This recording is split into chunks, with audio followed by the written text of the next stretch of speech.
বন্ধুগণ, যাদের নেতৃত্বে আমরা দ্বিতীয়বার স্বাধীনতার স্বাদ পেলাম, তাদের উদ্যোগে আজকে আমাদের বাজারে ধুকড়িয়াপাড়া বাজারে ট্রাফিক নিয়ন্ত্রণ থেকে শুরু করে বৃক্ষরোপণ বেশ কিছু কর্মসূচির আয়োজন করা হয়েছে।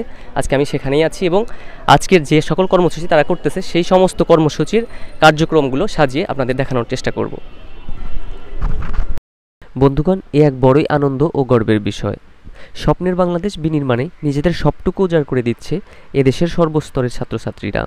মনকে শান্তি দেওয়ার মতো এই কাজে পিছিয়ে নেই ধুকড়িয়াপাড়া ইউনিয়নের ছাত্রছাত্রীরাও। আপনারা জানেন, দেশব্যাপী পুলিশের কর্মবিরতি চলছে আর তাদের দায়িত্বগুলো কাঁধে তুলে নিয়েছে বৈষম্য বিরোধী এই সকল ছাত্রছাত্রীরা। সারা দেশেই এখন এই একই চিত্র ফুটে উঠেছে। সকল স্কুল, কলেজ, মাদ্রাসা ও বিশ্ববিদ্যালয়ের শিক্ষার্থীরা সুশৃঙ্খল বাংলাদেশ গড়ে তোলার প্রত্যয় নিয়ে নিরলস পরিশ্রম করে যাচ্ছে। গণভবন থেকে শুরু করে রাজপথ, বাজার, স্টেশন, স্কুল মাঠ সবকিছুই বিনা বাজেটে তারা ক্লিন করে নতুন এক রূপ দিচ্ছে। একটা দেশের সর্বস্তরের ছাত্রছাত্রীরা যখন এভাবে সুন্দর এক দেশ গড়ার কাজে নিজেদেরকে উৎসর্গ করে দিয়েছে, তখন আমাদেরও কিছু দায়িত্ব আছে। পরিবর্তন আসলে আমাদের নিজেদের উপর নির্ভর করে। আর আমরা যেটা করি কেউ দেখছে না এমন জায়গায় ময়লা আবর্জনা ফেলি বা এর চেয়েও বড় ধরনের অন্যায় করে ফেলি।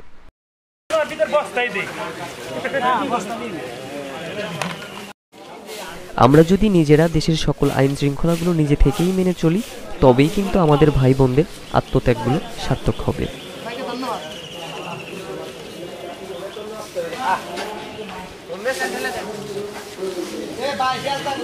আপনারা জানেন, বেলকুচির ভিতরে যে কয়েকটি ব্যস্ততম বাজার আছে তার মধ্যে আমাদের ধুকড়িয়াপাড়া বাজার অন্যতম।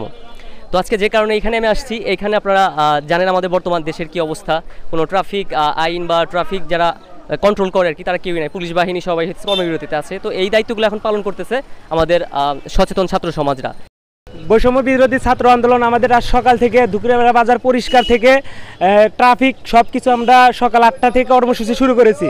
ইনশাল্লাহ এইভাবে আমাদের কাজ চলমান থাকবে। আপনারা সবাই একটু পরিবর্তন হবেন, যেভাবে চলছেন তার চেয়ে একটু পরিবর্তন হবেন। ময়লা রাস্তায় ফেলবেন না, একটা নির্দিষ্ট জায়গায় দোকানের সামনে একটা ঝুড়ি রেখে সেখানে ময়লা ফেলবেন। তারপর যারা বাজার কর্মী আছে তারা ময়লাগুলো নিয়ে যাবে। কেউ রাস্তাঘাটে একটা ময়লাও ফেলবেন না। আমরা পরিবর্তন হলে আরও সোনার বাংলা আমাদের দেশ গড়তে পারবো। আমাদের আন্দোলন এখনও শেষ হয়নি, আমাদের আন্দোলন চলমান থাকবে। আপনারা সবাই আমাদের পাশে থাকবেন। আপনারা সবাই জানেন, গত 1.5 মাস হলো আমরা যে বৈষম্য বিরোধী ছাত্র আন্দোলন শুরু করেছি এবং ছাত্র আন্দোলনের ফলস্বরূপ আমরা এই স্বৈরাচারকে কিন্তু আমরা বাংলা থেকে বিতাড়িত করেছি। এবং আজ কিন্তু ছাত্র সমাজ আজ প্রায় 1.5 মাস হলো একত্রিত হয়েছে একটি সুন্দর বাংলাদেশ বিনির্মাণের জন্য। আমরা ছাত্র সমাজ দীর্ঘদিন হলো বিভিন্ন অঞ্চলে আমরা কাজ করছি, সারা বাংলাদেশে আমরা কাজ করছি একটি স্মার্ট বাংলাদেশ নির্মাণে। এবং আজকে আমরা গতকাল থেকে ধুকড়িয়াপাড়া বাজার, এটা আমাদের অঞ্চলভিত্তিক বাজার, যাকে বলা হয় ধুকড়িয়াপাড়া ইউনিয়নের একটা প্রাণকেন্দ্র।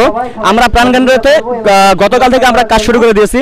আজকে সকাল 8টা থেকে আমরা প্রায় 50 জনের মতো শিক্ষার্থী আজকে আমরা এই বাজারটা মেরামত এবং বাজারে কোথায় ময়লা আছে এবং স্কুলের আশেপাশে কোথাও ময়লা আছে আমরা জায়গাগুলো খুব সুন্দর করে মেরামত করতেছি।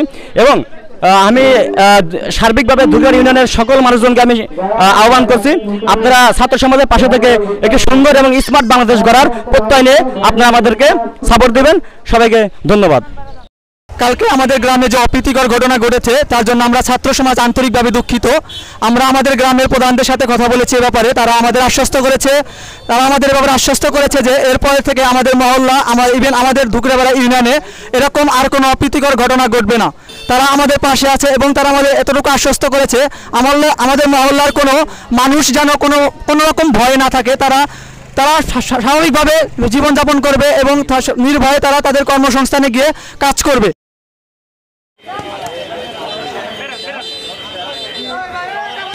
আর নোংরা রাজনীতি, হিংসা, প্রতিহিংসামূলক ধ্বংসযজ্ঞের দিকে অগ্রসর না হয়ে আমরা যদি রাষ্ট্র ও আত্ম উন্নয়নের জন্য কাজ করি, তবেই আমাদের দেশ ও আমরা সবাই সুখ, সমৃদ্ধি ও সাফল্যের দিকে এগিয়ে যেতে পারবো ইনশাল্লাহ।